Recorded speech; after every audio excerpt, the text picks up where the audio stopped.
Fwa, Muslim Khoja, please could you come and say a few words?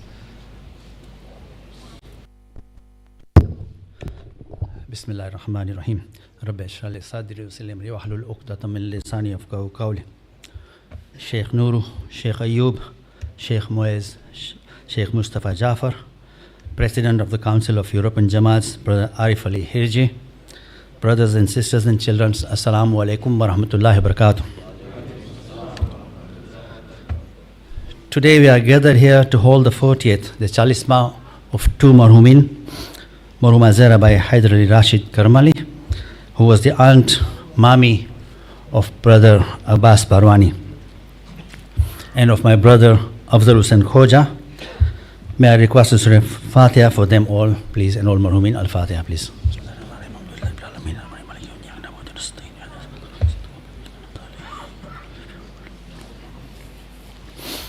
First of all, I would like to sincerely thank each and every one of you who is present here, some of whom have traveled from far different parts of the country, giving up their Sunday afternoon to be here with us to attend this program. Your being here means a great deal to us, and we are deeply grateful for your presence and support. I would also like to offer my special and heartfelt thanks to Sheikh Nuru for delivering such a beautiful, meaningful, and insightful lecture today. His reflections on the life of Afzal and the way he so eloquently connected it with the deep love of the Ahl Bayt that Afzal carried so sincerely in his heart were particularly touching and greatly appreciated. I'm grateful to the Executive Committee of Birmingham, the car park, kitchen and Niyaz volunteers for their help and support, not only today, but also on the day of the funeral. Afzal's passing is the fifth bereavement in our family in the last 3 decades. Here, I would like to express my heartfelt appreciation to the burial committee for the help and support they have given us each time. They do an outstanding job, always followed by excellent bereavement support, and our family is deeply grateful for that. Afzal was hospitalized from the time he was diagnosed with kidney cancer. He spent 5 weeks in hospital before he passed away. He so much longed to come home, but even more than that, he missed attending the mosque programs. He was born with autism and learning difficulties, but he had a very special place in his heart for the mosque and for all Islamic occasions, be it Muharram, Ramadan, and any Khushalis and Wafats. Attending the mosque was one of the main outings for him and the thing he always looked forward to. When he attended, members of the community treated him with such care and kindness, for which I am truly grateful.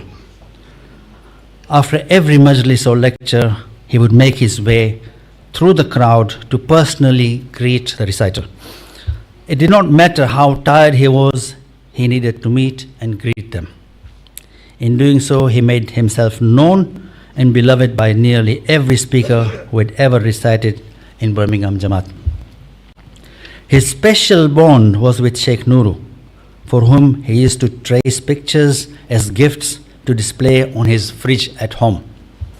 He asked Sheikh Nuru to take photos of after he'd put the pictures on his fridge at home. There is one moment I will carry with me for the rest of my life. As he lay in his hospital bed, frail and weakened, I asked him, "What is it that you want to do after you get better?" In the weak, faintest, most tender voice, he told me he wanted to go to the mosque. He said, "Mane masjid ma jauche." And he said he wanted to attend the Khushali program, which was to be held that very next day. He said, "Mane Khushali ma jauche." Even in his most vulnerable moment, his heart turned to remembrance of Allah and the celebration of the Ahl Bayt. During weekdays, Afzal attended a Mosley daycare center, and on Saturdays he would often go shopping with a carer. This simple outing gave him a sense of independence. On his shopping list, he would insist the tea bags or tin milk for the mosque was on it. So he could buy that for the mosque. Whatever money was left after the shopping, he would put into the tin for our Abbas Islamic Center project. Motti masjid fine thayi masjid fine thayi જાય પૈસા ભેગા કરું છું masjid fine thayi hey. As you saw him in that clip.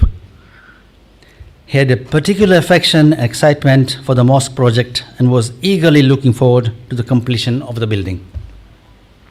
In his own innocent way, even while lying in his hospital bed, he would ask me, Masjid thai gayi have?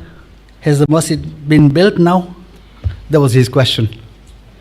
That question showed just how much this project meant to him. Afzal may have had difficulties communicating and understanding the world around him, but his love for the community and for helping in his little way was clear to everyone who knew him.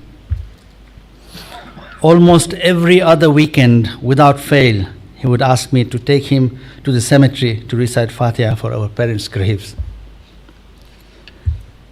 His passing has left a silence in our house that nothing seems to fill. 10 years ago, my mother placed him in our care, and I still remember her words to him as clearly as if she only said it yesterday. I'm going, she said to him, and Bhabi, that is Sukaina, my wife, will be your mother in my absence. She trusted us with something precious, and I don't think any of us truly understood then how heavy and how sacred that trust was.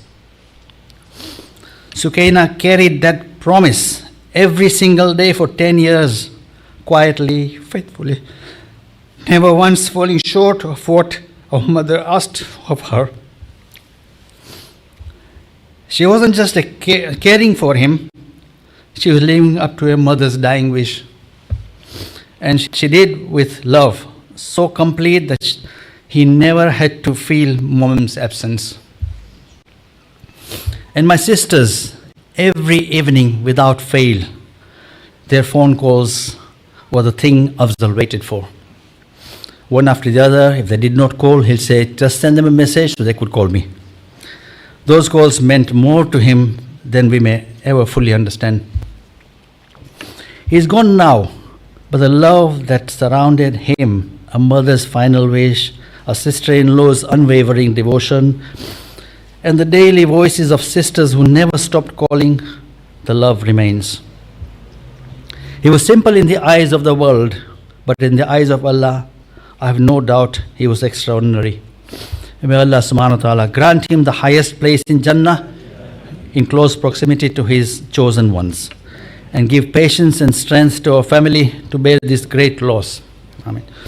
Our Al-Abbas Islamic Center project is within sight of completion.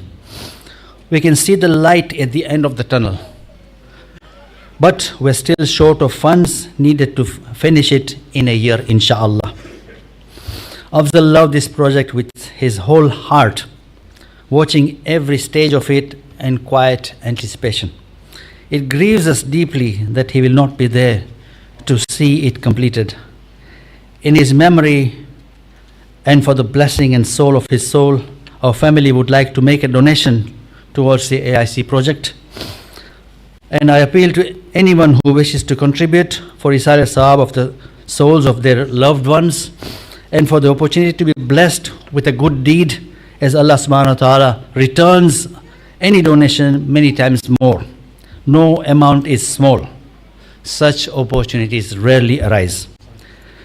As I always say, that it is the pennies that make the pounds. We have collection tins for loose change at the treasurer's desk in both halls. For any other method of payment, for larger amounts, like online or bank transfer, please see the treasurer at the back, please. Thank you for your attention. Can we recite Surah Fatiha for both Marhum and Al-Fatiha, please?